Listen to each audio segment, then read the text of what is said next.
굶으면 예수를 만날 수 있다 라고 믿은 케냐의 한 사이비 종교의 신도들이 집단으로 아사하는 그런 안타까운 사건이 있었습니다.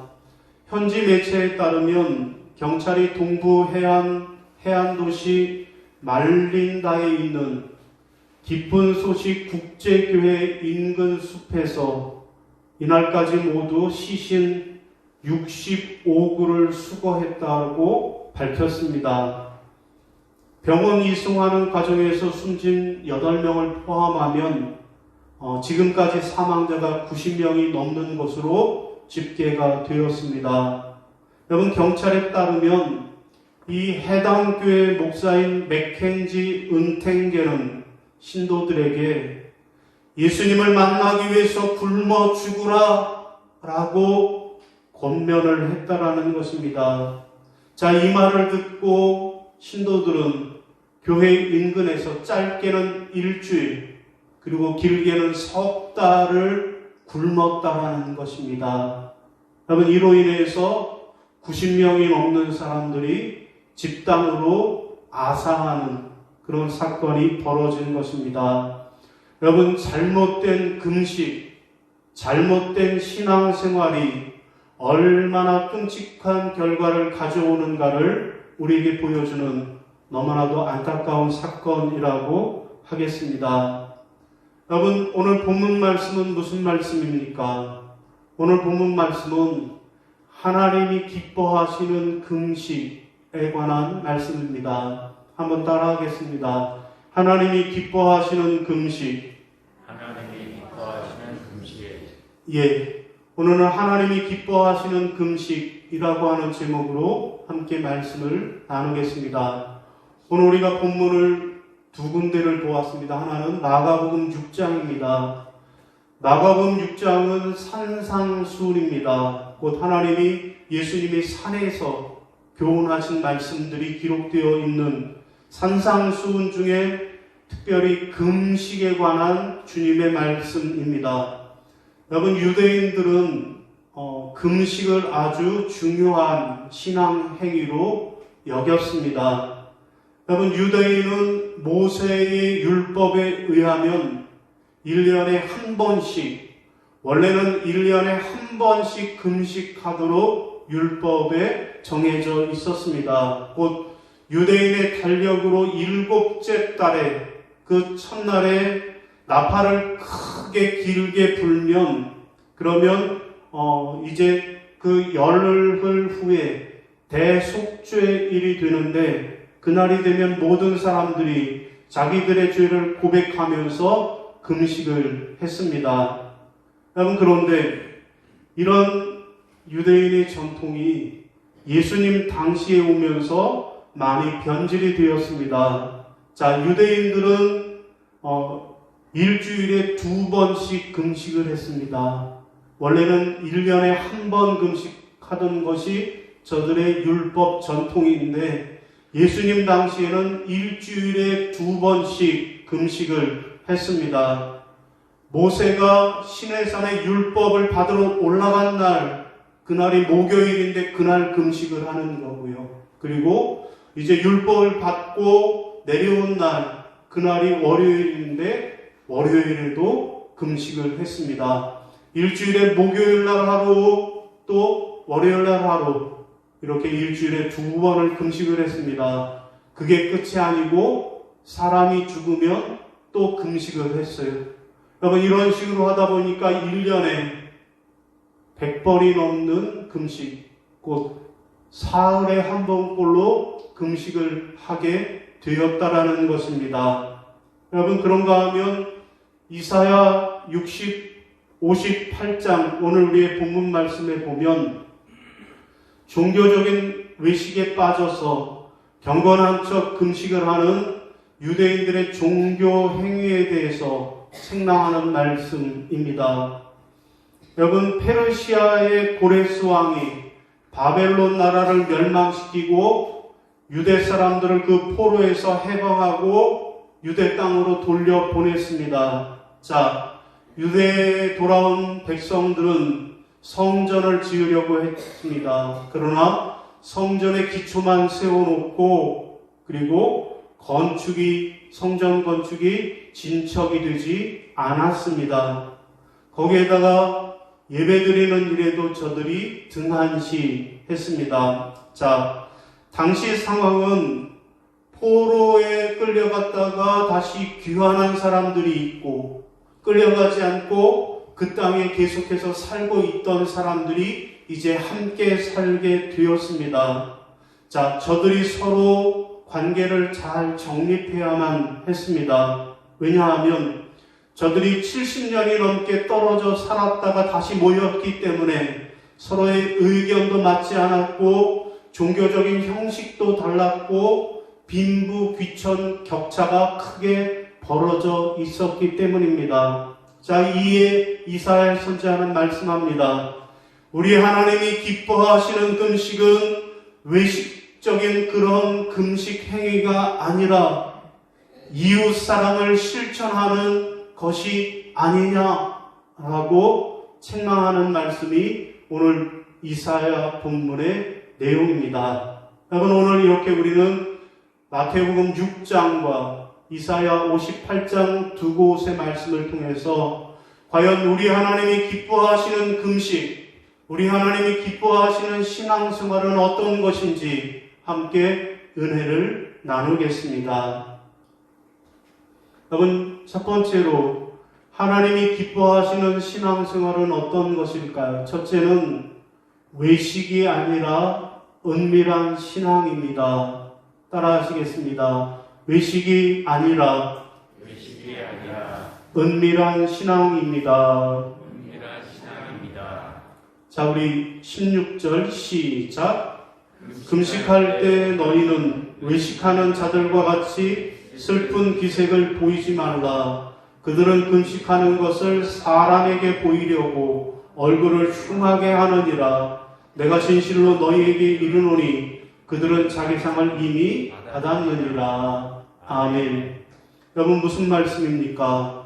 우리 하나님이 기뻐하시는 금식, 하나님이 기뻐하시는 신앙생활은 어떤 것인가 하면 사람에게 보여주는 외식적이고 형식적인 신앙생활이 아니라 하나님께만 보여드리는 은밀한 신앙생활이라는 말씀입니다. 먼저 우리는 하나님께서 원하시는 것은 종교 행위가 아니고 금식하는 형식적인 금식이 아니라는 점을 분명히 알아야 하겠습니다. 자, 여러분, 이스라엘의 역사를 보면 이스라엘 백성들이 하나님 앞에 범죄합니다. 그러면 하나님이 어떻게 하세요? 그들을 징계하십니다. 징계를 받은 이스라엘 백성들이 어떻게 해요? 하나님 앞에 나가 회개하면서 금식을 합니다. 그러면 하나님이 어떻게 하십니까? 그들을 용서하시고 구원해 주시는 거예요. 여러분, 구약 성경의 내용을 보면 다 그런 내용이에요. 이스라엘이 범죄해요. 하나님이 징계해요. 저들이 회개하고 금식해요. 그러면 하나님이 저들을 용서하시고 구원하신다는 내용이 계속 반복되어지는 것이 구약 성경의 내용입니다. 여러분, 그런데 시간이 흐르면서 이스라엘 백성들은 하나님께 금식하기만 하면 하나님이 자동적으로 모든 문제를 다 해결해 주신다라고 착각하게 되었다라는 것입니다. 여러분, 저들은 금식의 마력에 빠져서 습관적으로 금식하기 시작했다라는 거예요. 그래서 저들이 금식할 때 보면 얼굴은 슬픈 기색을 띠는 거예요. 그리고 눈 밑에 눈물방울을 몇 방울 찍어 바르는 거예요. 그리고 머리는 막 산발을 해서 흐트러 버리는 것입니다. 여러분, 저들은 저렇게 하는 것이 올바른 금식인 줄로 알았다라는 것입니다. 그러나 저들의 금식이 잘못되었다라는 것을 저들의 삶이 증명해 주고 있습니다. 저들은 금식한 후에 새롭게 변화된 삶을 산 것이 아니라 금식하면서도 서로 물고 뜯고 싸우면서 온갖 불의한 행동을 다 하였던 것입니다. 여러분, 저들은 단지 형식적인 금식, 외식적인 금식에 불과했던 것입니다. 그래서 예수님은 뭐라고 말씀하십니까? 여러분, 금식할 때 사람에게 보이는 외식 행위가 아니라 은밀한 행위를 칭찬하십니다. 자, 우리 18절 같이 읽습니다. 시작. 이는 금식하는 자로 사람에게 보이지 않고 오직 은밀한 중에 계신 내 아버지께 보이려 함이라. 은밀한 중에 보시는 내 아버지께서 갚으시리라. 아멘.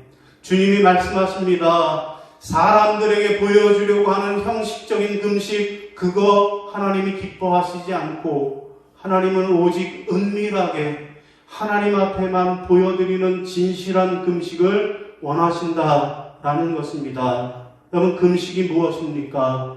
금식이란 하나님 앞에 홀로 서서 그래서 하나님과 깊은 사귐의 시간을 갖는 것, 그것이 금식입니다. 여러분, 금식하는 사람은 하나님과 은밀한 대화를 통해서 자기 자신을 새롭게 발견할 수 있어야만 합니다. 여러분, 그러므로 올바른 금식이란 내 뜻과 내 고집을 버리고 나를 포기하고 오직 하나님의 뜻대로 나를 온전히 하나님께 맡겨드림으로 마음의 평안을, 마음의 안식을 얻는 것, 이것이 올바른 금식이라는 말씀이십니다. 여러분, 최근 자동차 커뮤니티 보배 드림이라고 하는 곳에 전기차로 위장한 카니발이라고 하는 제목의 게시물이 올라와서 화제가 되었습니다. 작성자는 카니발 차량이 전기차 충전 구역에 마치 충전하는 것 마냥 해놓고 사라졌다 라면서 황당해 했습니다. 자, 해당 차주는 주유구에 전기차 충전을 위한 콘셉트까지 그렇게 꽂아 놓았다라는 것입니다. 여러분, 저도 구형 카니발이지만 타고 있는데, 여러분, 카니발에는 두 종류가 있어요. 하나는 디젤, 하나는 가솔린. 두 종류밖에 없다라는 거예요. 카니발에는 전기차로 나온 카니발이 없어요. 심지어는 하이브리드도 없다라는 거예요.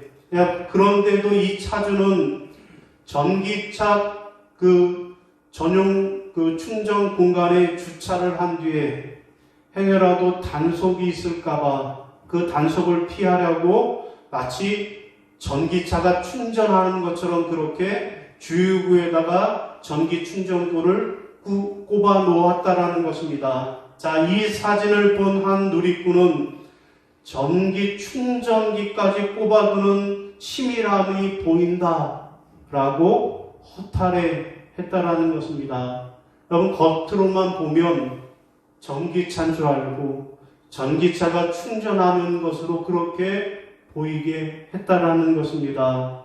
여러분, 오늘 우리의 신앙도 마찬가지입니다. 사람들에게 보이려고, 야, 저 사람 신앙생활 참 잘해, 저 사람 참 신실하게 신앙생활해 라고 겉으로만 그렇게 꾸미는 형식적이고 외식적인 신앙생활은 우리 하나님을 허탈하게 만드는 것입니다. 사랑하는 성도 여러분, 하나님이 기뻐하시는 신앙생활을 원하십니까? 그렇다면 사람에게 보이려고 의식적으로 형식적인 신앙생활을 하지 마시고 오직 우리 하나님이 기뻐하시는 은밀하고 진실한 그런 신앙생활을 하시기를 주님의 이름으로 부탁을 드립니다.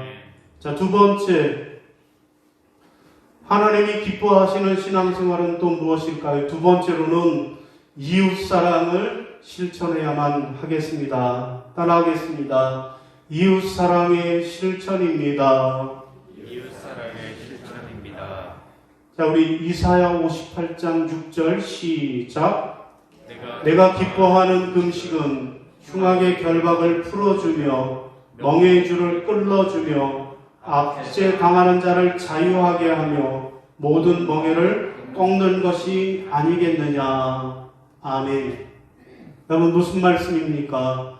우리 하나님이 기뻐하시는 금식, 하나님이 기뻐하시는 신앙생활은 이웃사랑을 실천하는 것, 그게 하나님이 기뻐하시는 신앙생활이라는 말씀입니다. 여러분, 하나님이 기뻐하시는 금식은, 그 신앙생활은 한 걸음 더 나아가서 이웃사랑의 실천이라는 말씀입니다. 우리 7절 말씀 시작. 또 드린 자에게 내 양식을 나누어 주며 유리하는 빈민을 집에 들이며 헐벗은 자를 보면 입히며 또 내 고륙을 피하여 스스로 숨지 아니하는 것이 아니겠느냐. 아멘. 여러분, 그렇습니다. 우리 하나님이 기뻐하시는 금식, 하나님이 기뻐하시는 신앙생활은 먼저는 뭐라고요? 의식하지 않고 은밀하게 신앙생활하는 것이고, 두 번째는 뭘까요? 구제와 대접을 통해서 이웃사랑을 실천하는 것입니다. 우리가 이웃사랑을 실천할 때 그때 우리 하나님이 기뻐하신다라고 말씀하십니다. 여러분, 브라질 상파울루에 있는 한 쓰레기 처리장에는 리리카라고 하는 그런 개가 있다라고 합니다. 여러분, 이 리리카라고 하는 개는 평소에는 쓰레기 처리장에서 살다가 먹을 것을 구할 때만 되면 시내로 나가서 먹을 것을 구하러 갑니다. 자, 쓰레기 더미를 뒤지는 리리카를 안쓰러워서 먹이를 주는 주민들도 많았습니다. 자, 그런데 어쩐 일인지 주민들이 음식을 나눠주면 이 리리카는 꼭 절반만 먹는다라는 거예요. 나눠준 빵의 절반만 먹어요. 그리고 나머지는 물고 집으로 돌아가더라는 것입니다. 자, 너무 양이 많아서 그래서 그러는가 싶어서 다음에는 절반만 줘봤다라는 거예요. 그런데 또 그 절반에서도 절반만 먹고 나머지 반을 또 물고 가더라는 것입니다. 자, 호기심이 생긴 루시아라고 하는 사람이 이 리리카라고 하는 개가 자기가 남긴 음식을 가져갈 수 있도록 가방을 만들어주고 그리고 그 뒤를 쫓아가 보았다라는 거예요. 자, 쓰레기 처리장으로 돌아가는 리리카를 따라갔습니다. 리리카는 쓰레기 처리장에 그러자 갑자기 주변에서 고양이와 강아지가 그렇게 나타나기 시작을 했습니다. 그리고 자기가 가져온 음식을 나누어 먹이기 시작했다라는 것입니다. 자, 리리카가 음식을 남겨서 가져온 이유는 바로 자기와 함께 생활하는 이웃을 챙겨주기 위함이었던 것이었습니다. 리리카가 친구들을 위해 매일 챙기기 위해서, 음식을 챙기기 위해서 걸어갔던 그 거리는 무려 6km가 넘었다라는 것입니다. 여러분, 주님이 말씀하신 대로 이웃을 어떻게 섬기고 위해야 하는지 우리는 이 리리카라고 하는 개로부터 교훈을 받아야 할 것입니다.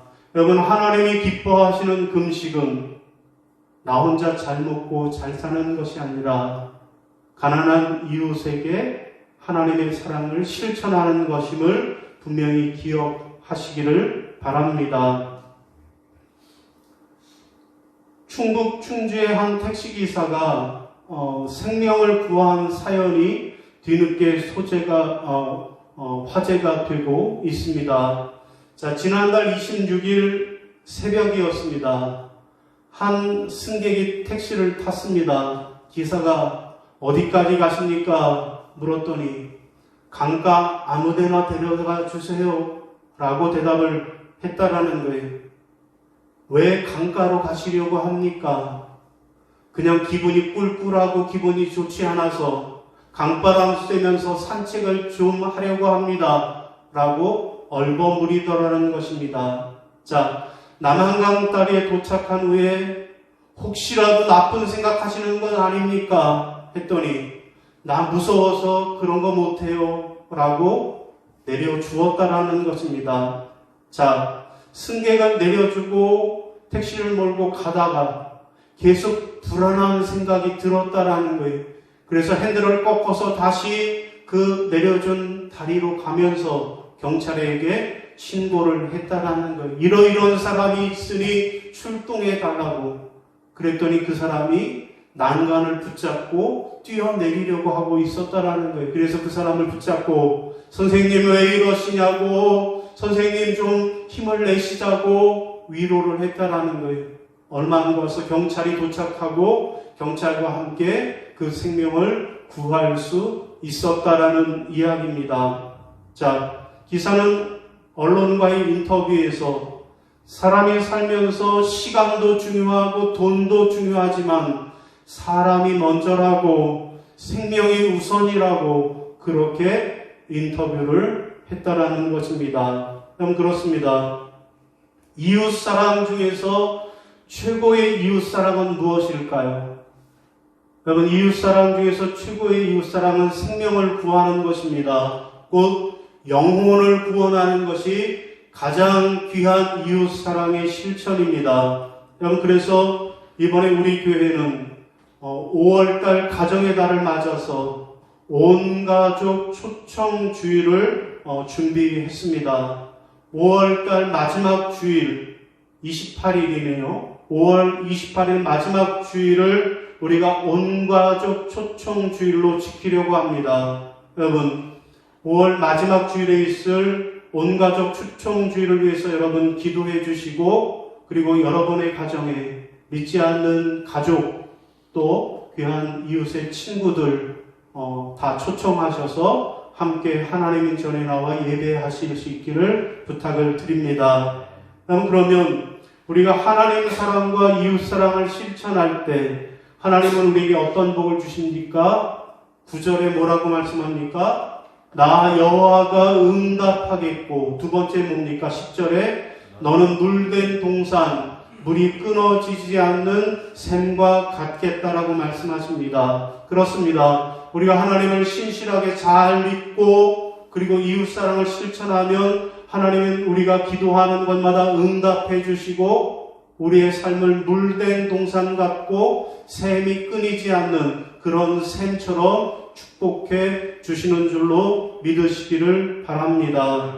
사랑하는 성도 여러분, 하나님이 기뻐하시는 신앙생활을 하심으로 여러분의 삶이 물된 동산 같고 우리 인생이 물이 끊어지지 않는 샘같이 되시기를 주님의 이름으로 축원합니다.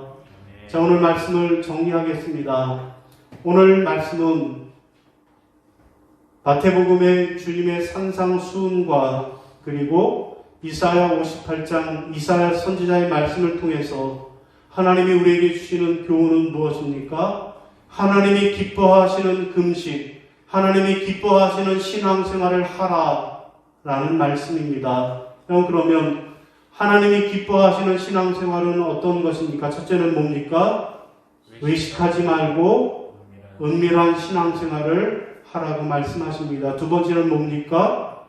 이웃사랑을 실천해야 한다라고 말씀하십니다. 바라기는 저와 여러분의 신앙생활이 외식적이지 않고 은밀한 신앙생활이 되시고 또 이웃사랑을 실천하는 생활이 되셔서 그래서 우리 하나님이 기뻐하시는 그런 신앙생활을 다 하시기를 주님의 이름으로 부탁을 드립니다. 예, 이제 다 함께 자리에서 일어나셔서 결단 찬송으로 우리 약한 나로 강하게 부르신 후에 축도로 예배를 마치겠습니다.